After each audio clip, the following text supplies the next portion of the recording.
Welcome back to Conversation with Cardinal Dolan. I'm Father Dave Dwyer. We're now joined by Kristen Curran, the Director of Government Relations for the New York State Catholic Conference, which represents the bishops of New York in public policy matters. She joins us to talk about why state-sanctioned suicide in the proposed Medical Aid Dying Act must be rejected. Kristen Curran, welcome to Conversation with Cardinal Dolan. Thanks for having me, Father. Hi, Kristen. We sure appreciate all the good work that you do in our state capital. The capital of the state that's quickly becoming the capital of the culture of death, the New York State Catholic Conference. Thanks, Kristen, for all that you and Dennis and Jim and excellent staff do. We appreciate you. And boy, do you ever come through at a moment like this. Look, I got to confess to you, all right, Kristen, I'm feeling kind of discouraged. I'm hoping you can talk me out of it. I'm hoping we can rally some people to help us talk our legislators out of this morbid action. But here I've just gone through the exhilarating occasion of the election of a new Holy Father, ordaining new priests, confirmations, first communions, weddings, christening, and the whole time in New York, our state Senate and Assembly is very, very, very close to passing physician-assisted suicide. What in the name of God has gotten into us, Kristen?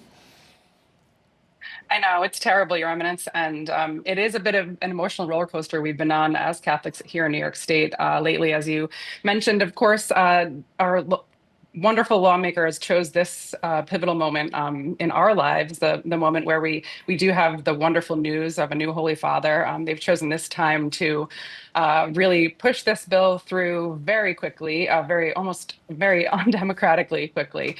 So it has been quite the ride this spring for us.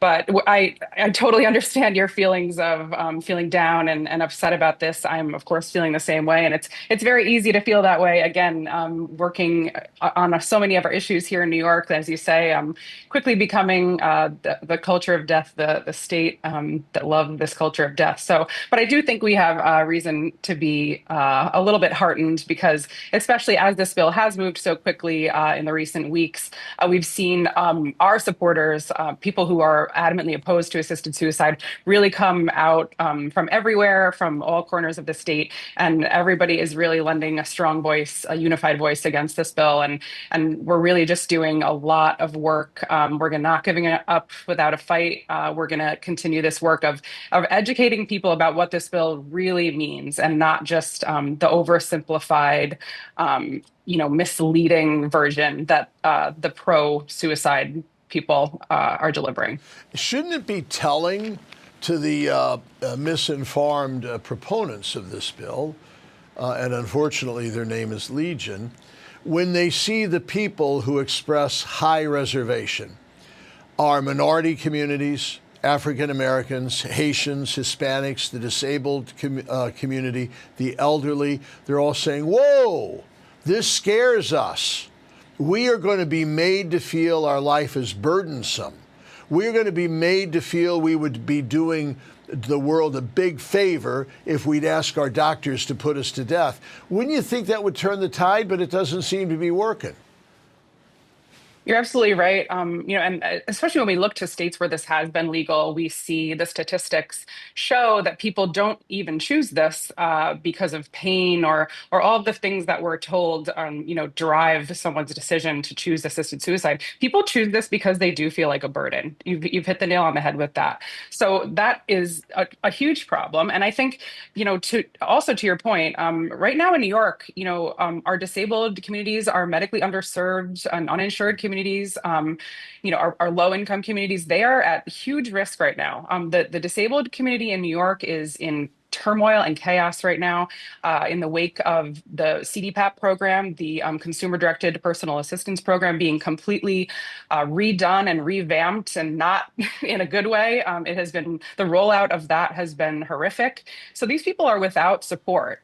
And the news this morning is telling us that this federal spending bill that's pending right now is potentially going to hit New York with a $13.5 billion hole in our healthcare system, leaving 1.5 million people uninsured. So again, Your Eminence, to your point, that is who this bill is coming for. People that don't have support, people that don't have insurance, and people that are going to be easily cast aside and shoved in a corner with this as their only option because there's no support elsewhere for them. Well, Kristen Curran, I have to take exception, and I want you to answer this. You know better. I was just speaking to a major leader in our Senate, and she said to me, Cardinal Dolan, you don't have to worry. There are really strong guardrails. It'll be very, very, very difficult to ask a doctor to put you to death. Oh my God, you have to go through all these hoops and hurdles. Don't worry, nobody's going to be forced to do that. Was she right, Kristen? No, unfortunately, she's not. And you can use the word purposely. Dead wrong. Yeah. Exactly. The other side, like I said, they oversimplify this, and they love to talk about how strong this bill is in terms of how tight it is, how difficult it would be for abuse or things like that. But they're dead wrong, as you say. There's no required mechanism for people to have a psychiatric evaluation or to have a mental health screening. It's not, despite what the other side says, it is not required in this bill for a mental health evaluation to be done before the suicide pills are dispensed. Only if a prescribing doctor flags the person as needing one, but we know how rarely that is going to happen. I mean, in Oregon, 0.5% of people who are given the suicide pills or were referred for psychiatric evaluation. So that's just not a guardrail, despite the fact that the other side says it is. They talk about how there's been no problem and no abuse in states where it's been legal, but what they don't tell you is that there's no mechanism through which we would ever hear of an abuse or a problem or coercion. This bill requires doctors to lie on death certificates, to falsify death certificates by citing the cause of death as the underlying condition rather than the suicide pills that were prescribed to end this person's life. So there are no guardrails, despite how they love to talk about, how safe this bill is. But like you said, they're dead wrong. Kristen, and you brought up too at this exhilarating time with the new Holy Father, but also you guys up at the New York State Catholic Conference have done a brilliant job of a month ago pointing to the fact that Pope Francis showed us a beautiful, happy way to die. He knew he was dying. He had an irreversible illness. He knew his life was short. There was some discomfort, but in general, he died happy. He died surrounded by friends. He died close to the work that he cherished, and he died relatively pain-free because modern medicine is there to do that. I beg the legislatures that you all are nagging me to call, and when I do it, I said, look, would you do me a favor? Would you come with me and visit Calvary Hospital? Calvary Hospital in the Bronx, which is one of the premier hospice programs in the nation. You never see happier people. When I go, they are smiling. They're surrounded by family. They have their music on. They get to order whatever meal they want. He said, Father, would you have, we got your favorite meatloaf and mashed potatoes. He said, besides that, my wife would only let me have one martini, and here they let me have two. So they was as happy as could be, a beautiful death the way God intended.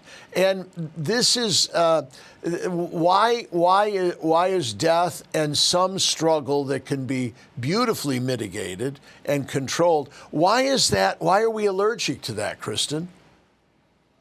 Absolutely. I think our culture hates to do hard things. And I think you're so right about Pope Francis's his end of life. And, we owe it to each other, to our families, to our fellow man. The end of life is part of life. And I think our culture that is so averse to any sort of difficult situation or anything that might be hard or make us upset.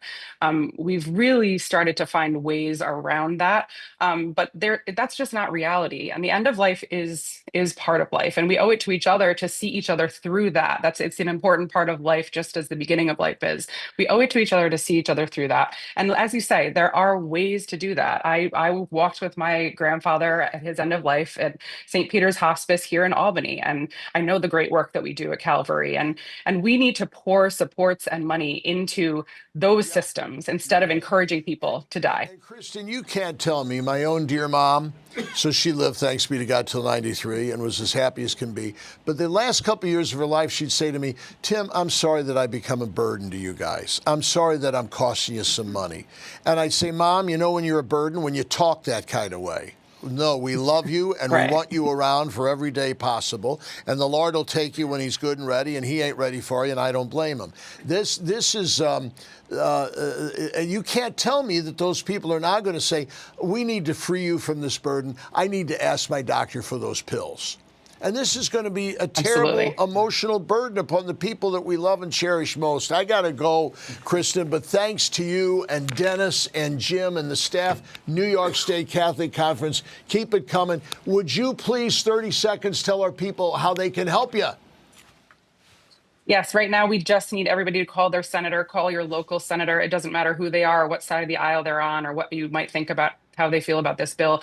Everybody needs to hear from everybody right now, and the Senate is what matters at this juncture. So please, state of New everybody York, call not your national. senator. Yeah. Okay, Yes, Kristen. yes, your state senator. Thank you. God bless your work. Thank you. Keep us posted. Thank you, Your She's Eminence. good, isn't she? Will do. The whole New York State Catholic Conference, a lot of people don't know about the wonderful work that does. So No, it's good to have articulate people that can say, Well, now we were wait a talking minute, about- yeah. because we hear the spin, but this is what it really we were is. talking about Monsignor John Burke earlier, the Paulist who founded the National Bishops Conference. This would be the state. Each state has their little one. And boy, am I sure glad we got him. And I would imagine from what Look, you're around old, dying people a lot, I am. aren't you? Because you're living with them. I am, yeah. And aren't they a source of wisdom and grace? And Yeah. And the burden piece is probably the biggest piece. Is that and the other side likes to sell that this is going to be cheaper and save your family some and money. the insurance companies and your rates will go down and everything. But you if know we it? were using public funds to fund the right things like hospice, then it wouldn't be. Don't get me started. I'm sorry, we have to. You and your big Well- ideas. Well, doesn't she like to have you be the one to kind of pick up the phone to the state senators? You said that during the interview. I have to do that. I Yeah, have to yeah. do a lot of Well, that. because And to be very honest with you, our state politicians are remarkably civil and receptive. They will say to me, Cardinal Dolan, we kind of know what you're going to say, and we want to listen, and thanks for calling. Okay. And I'm grateful to them. Great. Now, we'll sometimes, kind of get a little heated or a little, what shall I use, in our dialogue, our conversation. But we both respect each other, so Yeah. it's a good thing because I have high regard for them.